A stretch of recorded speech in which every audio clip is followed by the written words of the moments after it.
Ah, il y a longtemps que j'attendais ce moment. Bonjour à tous les amis, c'est TheGamer360, j'espère que vous allez bien, car moi ça va super. Aujourd'hui on se retrouve pour une vidéo assez spéciale, que j'attendais avec impatience de vous faire. Il s'agit d'une vidéo concernant mon nouvel ordinateur. J'ai reçu récemment plusieurs composants qui vont me permettre de construire une configuration plus correcte que l'ordinateur portable que j'ai ici. Ce n'est pas la configuration qu'on avait établie avec mon cher ami TheGamer105 sur Mecaport, mais vous allez voir que ce n'est pas non plus de la daube. Par contre, je vous préviens tout de suite, certaines boîtes ne contiennent pas ce qu'il y a écrit dessus. Il y a d'autres composants qui sont un petit peu plus anciens, mais c'est quand même pas mal. J'ai donc les boîtes juste ici. Ici, j'ai le boîtier. Un accident de tournage, c'est pas grave, j'ai l'habitude. Donc du coup, je vous disais, là, j'ai mon nouveau boîtier, un Cooler Masterbox MB500. C'est un boîtier qui coûte moins de 100 € et qui avait des caractéristiques qui étaient clairement bonnes à ce prix-là, puisqu'il c'est un boîtier qui coûte actuellement 64 € sur Top Achat. C'est au prix auquel je l'ai trouvé. Et pour ce prix-là, on a 3 ventilateurs RGB. Bon, le RGB, on s'en fiche un petit peu. Mais les 3 ventilateurs, c'est super bien. Surtout que la calandre ici est une calandre mèche, qui laisse donc mieux passer l'air frais pour une aération optimale de la configuration. Sur le dessus, nous avons 2 ports USB. Je ne sais pas si vous arrivez à les voir. Voilà. Le bouton power, le micro et le casque, c'est quelque chose de bien et qui n'y est pas sur tous les ordinateurs, surtout sur les ordinateurs portables. Et ici, un petit bouton reset, qui est ici. Et en fait, ce petit bouton, une fois que le boîtier sera relié avec les câbles, permettra de modifier la lumière produite par les ventilateurs. Donc maintenant on va passer aux composants. Je vais tous vous les énumérer. Ce n'est pas question de fierté, c'est pour ceux qui sont assez curieux. Donc là, comme dit, une Z390, alors non, j'ai pas pris un i7 8700K. Loin de là, je vais vous expliquer d'ailleurs en vous montrant les deux premiers composants qui, en fait, sont des dons. Purée, c'est fou, qu'est-ce que ça pèse lourd une carte mère. Car oui, il y a quand même une carte mère là-dedans. Et c'est une carte mère plus ancienne. Je vous la montre, regardez. Elle est encore sous plastique. C'est le plastique de la nouvelle carte mère. Hein, c'est pas celle de l'ancienne. Sinon, j'aurais été vraiment surpris. Donc en fait, c'est une carte mère de génération Sandy Bridge, si je dis pas de conneries. Oui, c'est ça, c'est bien Sandy Bridge. Donc deuxième génération.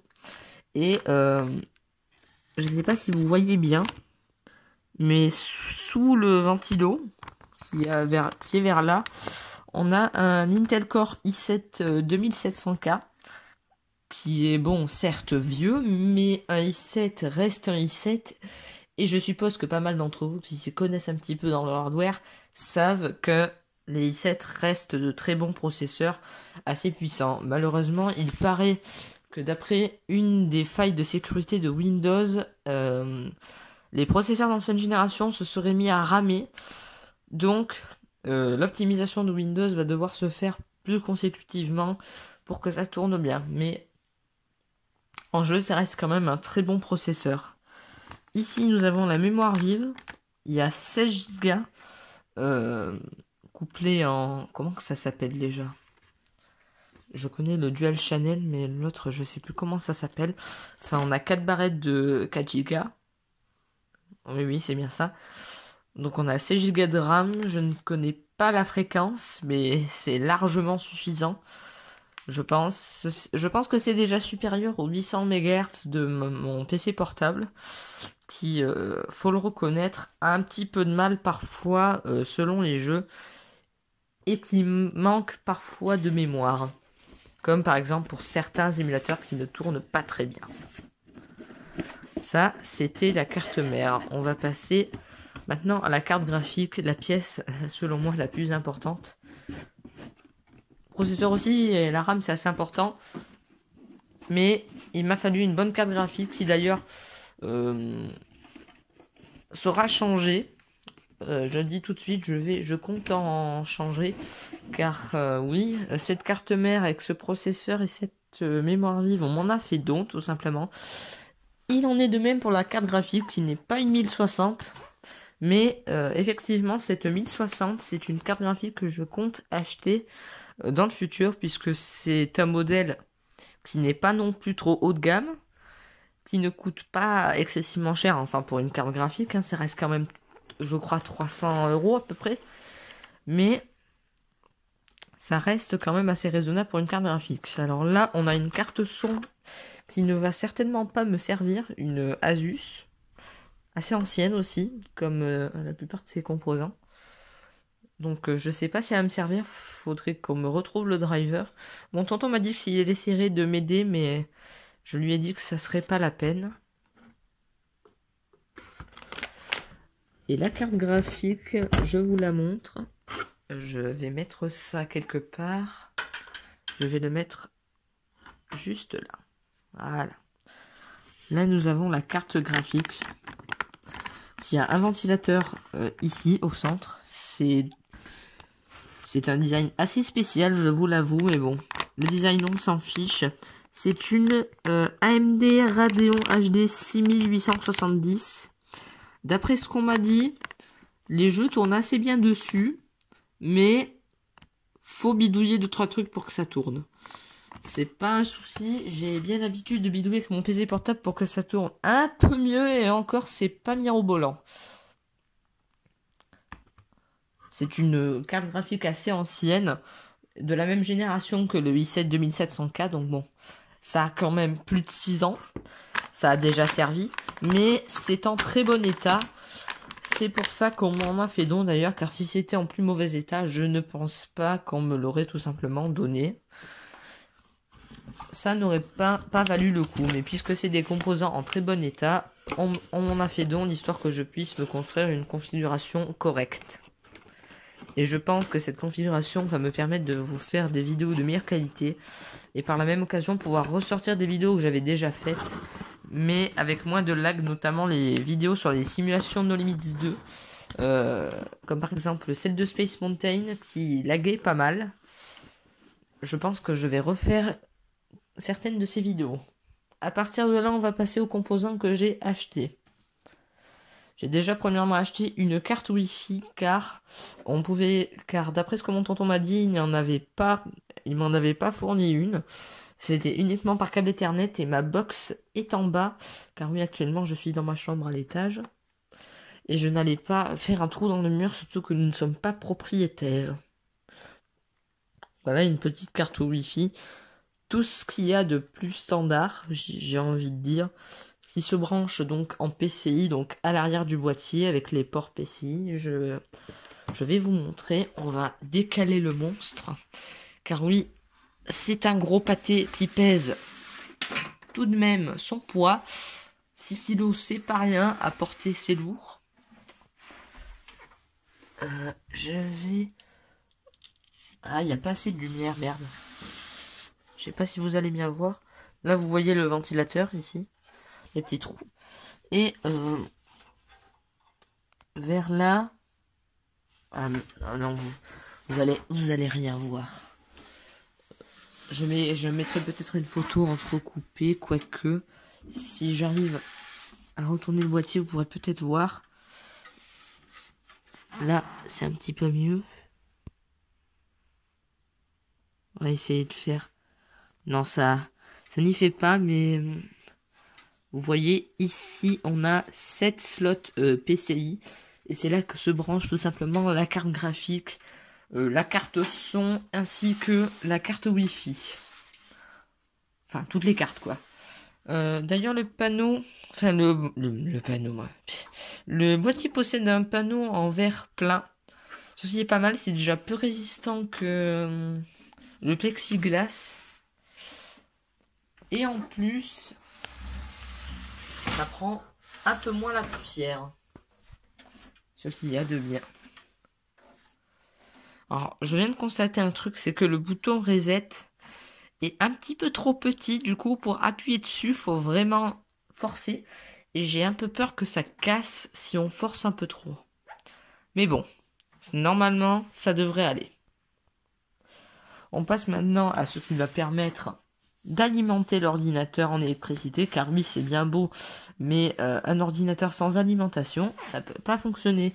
Donc au niveau de l'alimentation, là c'est pareil, le RGB, j'aurais pu le passer en revue, mais étant donné que c'était l'alimentation la moins chère dans les catégories 500 watts, je l'ai simplement prise de la marque Thermaltake. C'est pas une marque qui ressort énormément, et pourtant moi, j'ai parfaitement confiance en cette marque. Il y a pas mal de personnes qui s'intéressent au hardware et qui essayent des produits qui disent que c'est quand même une bonne marque. Thermaltake font des alimentations et aussi des boîtiers. Donc on peut voir que c'est apparemment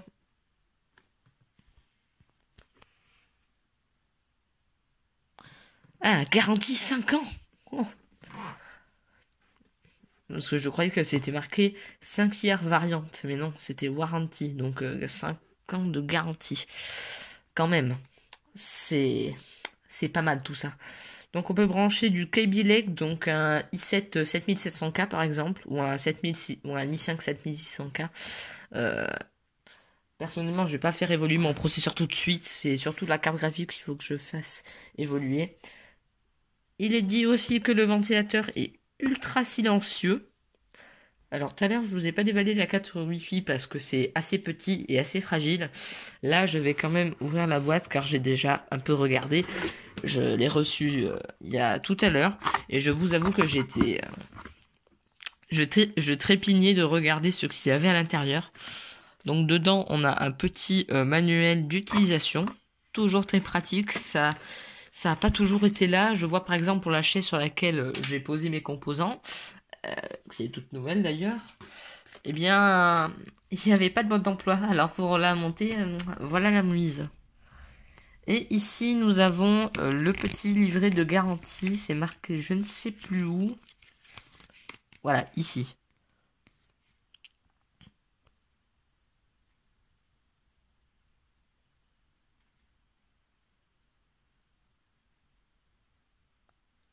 Vous voyez ? Il y a marqué donc les conditions de la garantie. Là, on a l'alimentation qui est encore sous papier bulle, donc c'est un gros bloc. Là, on a le câble d'alimentation, ici. Et dessous, nous avons un petit set de câbles qui nous permettra certainement de relier la carte mère, etc. C'est plutôt pas mal tout ça. Alors, j'avoue, normalement, ça aurait dû se passer beaucoup plus tard, l'ordinateur fixe. Mais tout s'est enchaîné à une vitesse assez phénoménale et tout s'est bien goupillé. Donc c'est ce qui me permet aujourd'hui de vous dire que je vais avoir ce nouvel ordinateur. Donc là ce qui va se passer c'est que on est une semaine avant que mon tonton vienne m'aider à monter l'ordinateur, car oui je ne vais pas le monter tout seul car j'ai un peu peur de le faire. Du coup, je vais me faire aider par quelqu'un qui s'y connaît. Car oui, cette configuration que je vous ai montrée a déjà été montée. Hein. Elle était dans une autre configuration qui d'ailleurs a bien évolué puisqu'on est passé d'un... mon tonton est passé d'un i7 2700K à un 9700K. Imaginez un peu. C'est pas mal. Et il est passé effectivement de la Radeon HD 6870 à une GTX 1060. Ça fait une sacrée évolution. Je vous montrerai aussi mes deux périphériques. Donc là, on a mon clavier, qui est tout neuf lui aussi. Hein. Il est plus aux emballages, mais c'est normal, je l'ai branché à mon PC portable. C'est un The G-Lab Case Carbone 2. Car oui, il y a eu une première version. Je n'ai pas pu tester la première version, donc je ne peux pas vous dire la différence. Tout ce que je peux vous dire, c'est que c'est un clavier ultra confortable et que c'est assez résistant. Tout simplement, je pense, parce que c'est un clavier mécanique. Je m'y connais pas trop en clavier. Faudra que je regarde c'est quoi la différence. Tout ce que je sais pour l'instant, c'est que ça fait beaucoup plus de bruit qu'un clavier ordinaire d'ordinateur portable. Je vous fais écouter. Hein. C'est parce qu'en fait, on a un clic à chaque touche, ce qui fait que c'est beaucoup plus bruyant qu'un simple clavier à membrane ou un clavier plat comme sur les ordinateurs portables, car c'est souvent des claviers plats qui sont mis sur ces ordinateurs portables. Et là, nous avons ma souris qui fait du RGB encore, alors que mon ordi est éteint. Je ne comprends pas pourquoi. Donc c'est une souris qui ne valait pas hyper cher, qui valait 30 €, et qui pour le prix vaut vraiment le coup, puisque c'est quand même une souris qui n'échappe pas à la règle du design gaming. Alors j'étais un peu à la recherche au design quand je l'ai acheté, mais là je n'y suis plus vraiment.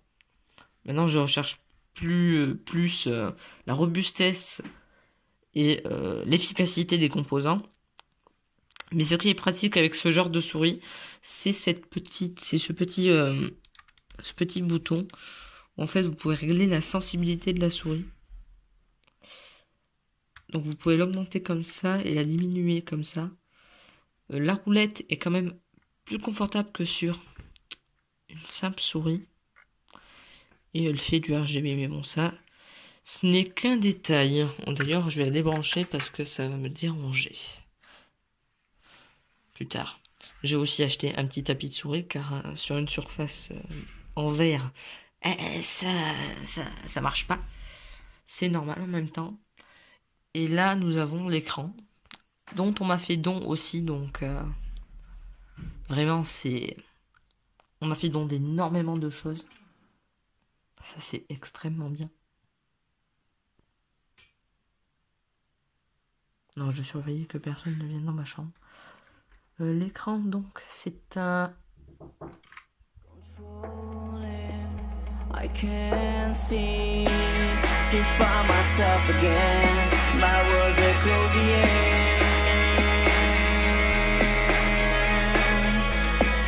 I felt this way before. So insecure.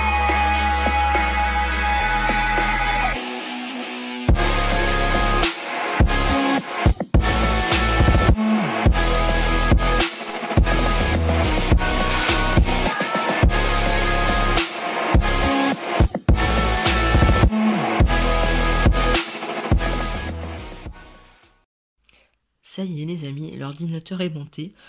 On va l'allumer tout de suite. Et vous allez voir qu'au niveau rapidité, on n'est pas vraiment au niveau de mon ordinateur portable. Tout à l'heure, je le ferai boot juste pour que vous puissiez voir la différence. Mais il n'y a clairement rien à voir. Alors, au niveau du boîtier, il n'est pas hyper silencieux. Ça fait un peu de bruit les ventilos, mais bon. Ça chauffe pas vraiment, donc bon. Je suis plutôt content moi de mon côté. J'ai déjà installé quelques logiciels, etc. Et vous allez voir, le boot se fait à une vitesse fulgurante.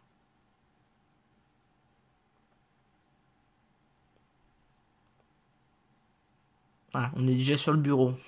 Absolument dingue. Par rapport à mon PC portable, il met peut-être 3 à 4 fois plus de temps pour démarrer. Et encore, mon ordi portable, faut attendre qu'il chauffe. Celui-là, pas forcément besoin. Donc là, du coup, on a le The G-Lab Case Carbone 2 qui s'allume. Alors, on pourrait croire que c'est un clavier RGB, mais non, ça n'en est pas un. C'est-à-dire que cette rangée restera rose, cette rangée restera orange, cette rangée restera verte. Enfin, les rangées resteront en leur couleur définitive. Par contre, il y a des modes avec lesquels on peut faire jouer un petit peu les couleurs. Donc pour ce faire, il faut appuyer sur FN et Insert en même temps. Et sur FN et Insert. Donc normalement, si je fais FN Insert, normalement on devrait pouvoir avoir le mode qui devrait changer. Voilà, donc là par exemple c'est un mode respiration. Là on a un mode où en fait vous avez des couleurs qui descendent, puis celles qui s'effacent ensuite. Vous avez un autre mode où les couleurs font la même chose mais dans l'autre sens. Vous avez le mode qui descend. et qui rajoute une rangée vers le bas à chaque fois. Et vous avez la même chose mais en sens inverse. Personnellement, je remets toutes les couleurs. Là, on a la souris qui fait du RGB. Vous l'avez vu. Là, on a l'écran qui sort pas tout à fait du 1080p, mais je crois du 1680 par 1050. Une définition tout à fait convenable, supérieure à celle que j'utilise de base. L'ordinateur, pour l'instant, j'ai pas réussi à l'exploiter au maximum de ses capacités. On va passer sur Action et on va voir ce qu'il a dans le bide, le PC. On se retrouve sur le PC. Donc là, j'espère que la qualité audio sera bonne parce que j'ai activé mon microphone sur mon casque.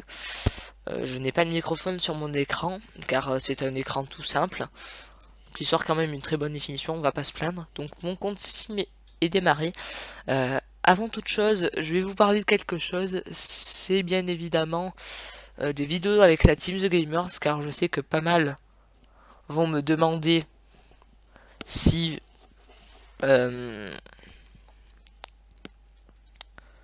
les vidéos avec la Team The Gamers vont continuer. Bien sûr, elles vont continuer, mais ce sera principalement sur mon PC portable. Il y a certaines personnes qui pourront venir, notamment The Gamer 105. Il pourra se déplacer jusqu'à chez moi pour faire des vidéos. Donc vous aurez parfois des vidéos avec The Gamer 105 sur ce PC là, qui certainement permettra de faire des vidéos de meilleure qualité. Ce que je vais faire, car je vois un chiffre d'FPS assez bas, je vais regarder s'il ne faut pas que je baisse la qualité et je vous reprends après. Donc on se retrouve sur l'émulateur Nintendo DS. J'espère que vous m'entendez bien avec le son qu'il y a derrière. Alors, l'émulateur DS ne fonctionnait pas très bien sur mon PC portable, ça ramait beaucoup, fallait que je configure correctement pour que ça tourne à peu près correctement. Là je n'ai rien configuré et ça tourne parfaitement. J'ai activé quelques cheat codes histoire de lui en demander un peu plus. Vous allez voir que malgré ça, tout se passe comme si de rien n'était. Donc je pense qu'on va se faire le monde 2 ensemble et ça sera tout pour la vidéo. Je ferai une partie de test numéro 2 certainement plus tard. Dans 2 semaines, je pense.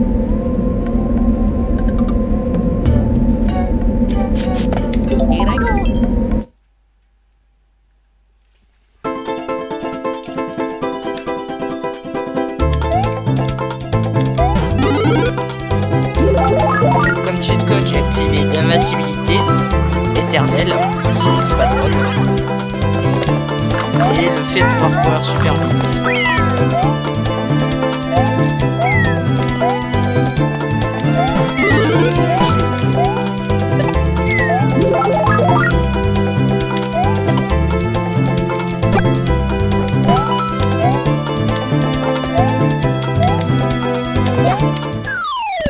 Ce bug est ouvert. Il est possible de finir les bugs en quelques secondes. J'ai battu des records avec ça.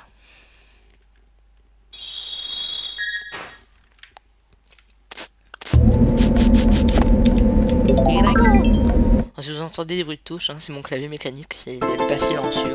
Mais bon, il est robuste.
Ce que je vais faire, c'est que je vais le refaire pour débloquer le tuyau afin de nous acheminer directement au château.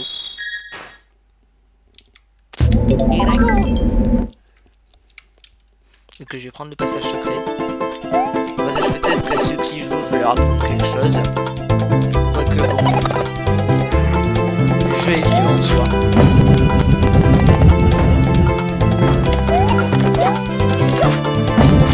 Franchement, ça fait quelques jours que je joue à cet émulateur.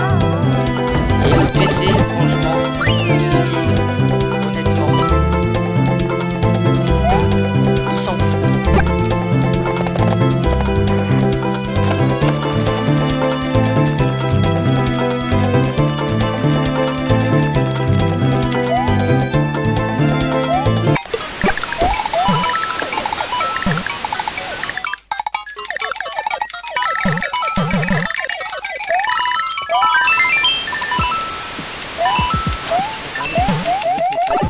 Comme ça. Ouais, la méthode rebranche les murs, ça peut être très utile dans certains cas. So nice. Hit my eyes. Oh yeah.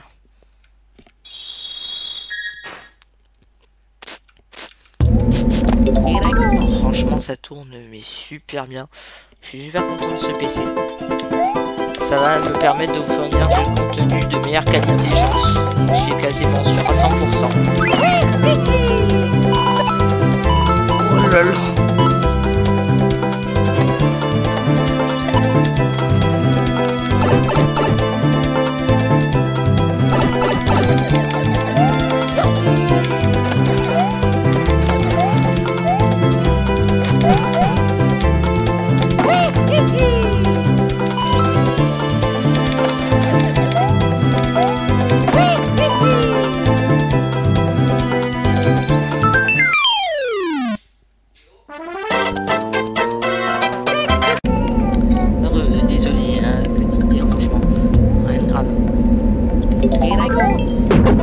Château et ensuite on se quittera parce que la vidéo est sacrément longue.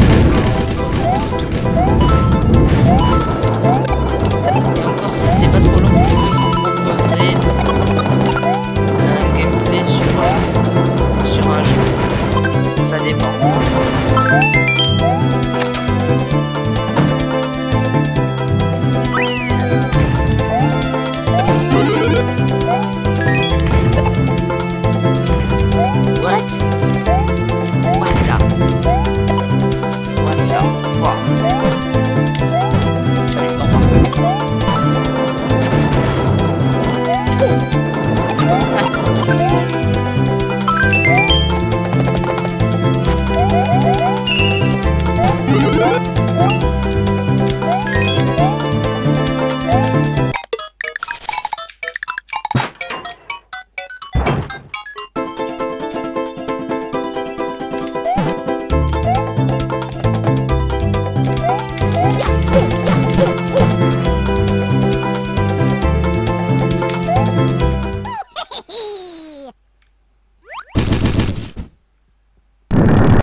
Super sympa que boule de feu mitraillette. So nice. Je suis jaune et rose. Mario il est parti trop loin.